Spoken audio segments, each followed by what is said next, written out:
Cerramos la mesa de este lunes 10 de diciembre de 2018 mirando a Francia. En Francia, las protestas contra el gobierno de Emmanuel Macron, organizadas por los denominados chalecos amarillos, dejaron este fin de semana un saldo de casi 2.000 detenidos y destrozos en varias ciudades. Después de 4 sábados consecutivos de incidentes, el ministro de Finanzas dijo ayer que las manifestaciones están provocando una catástrofe para los comercios y una catástrofe para la economía. Este movimiento, el de los chalecos amarillos, llamado así por las prendas de seguridad que utilizan los automovilistas cuando se detienen en la ruta, comenzó como un grupo de protesta contra un alza de los impuestos a los combustibles, pero evolucionó a otra cosa, a una movilización que se queja de la pérdida del poder adquisitivo y que reclama incluso la renuncia del propio presidente. ¿Cómo están siguiendo este fenómeno raro que sacude a Francia?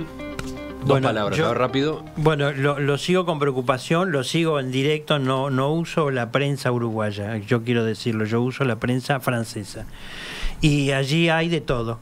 Y no hay dificultades para comprender realmente el fenómeno. ¿De qué se trata? Se trata de un movimiento de ultraizquierda que toma la forma ciudadana, se trata de un movimiento de ultraderecha que pretende tumbar a Macron, se trata de ciudadanos comunes del interior rural, del interior de la Francia profunda, que están decepcionados con Macron por las medidas que toma.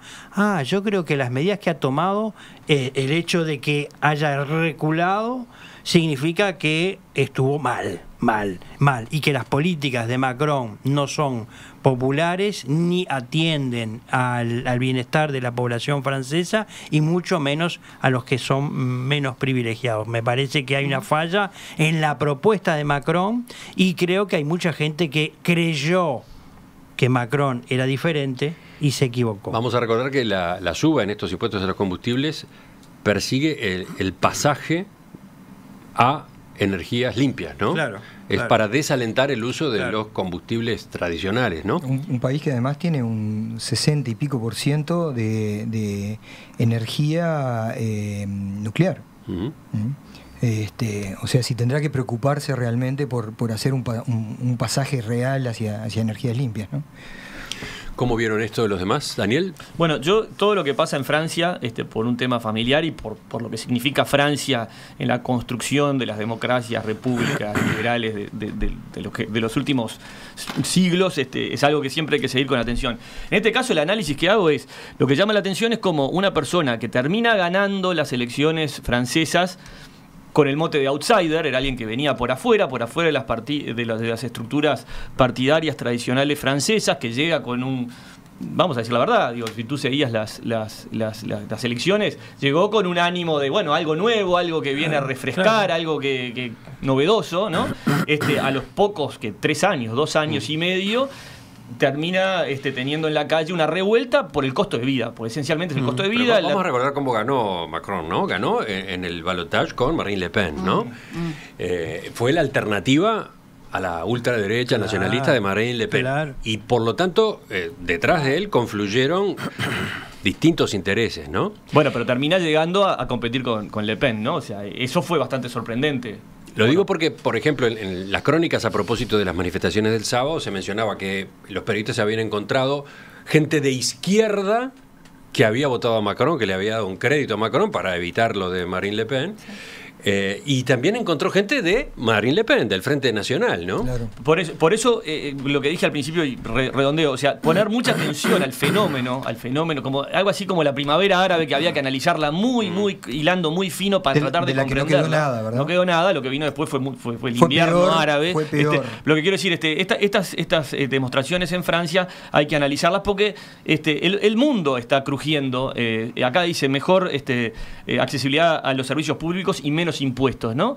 Es curioso, ¿no? Porque vos para tener mejor servicios públicos necesitas más impuestos, pero querés menos impuestos pero mejores servicios públicos. Entonces yo creo que el rol del Estado en estas sociedades globalizadas, donde la tecnología ha arrasado con muchos procesos, están haciendo crujir la relación de las poblaciones con los Estados. Y me parece que en Francia estamos viendo algo de eso que hay que analizar con mucha atención. Carolina.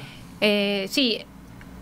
Por un lado, me parece que hay que diferenciar la protesta legítima de los ciudadanos que reclaman menor costo de vida. Bueno, arrancó con un tema del combustible. Yo creo que el gobierno ahí firmó acuerdos de espaldas al pueblo que después cargó en las espaldas, ¿no?, del pueblo. O sea, creo que hubo como una desconexión.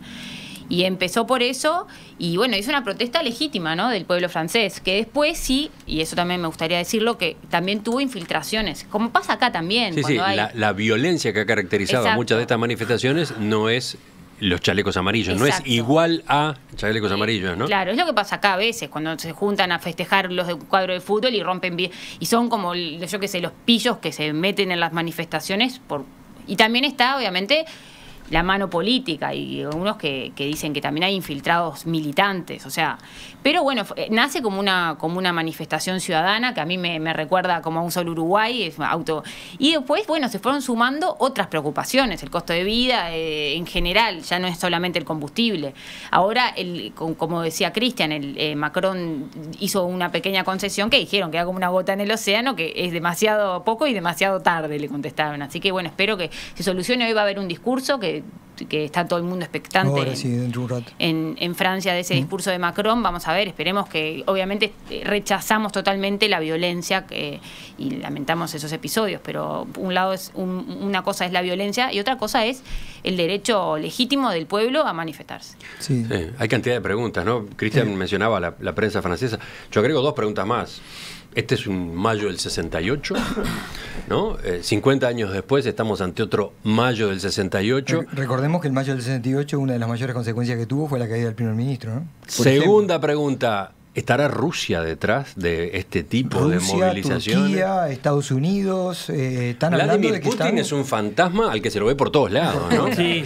No es el único fantasma. Los cientos de cuentas estas que acaban de localizar, con imágenes violentas que no corresponden a las manifestaciones.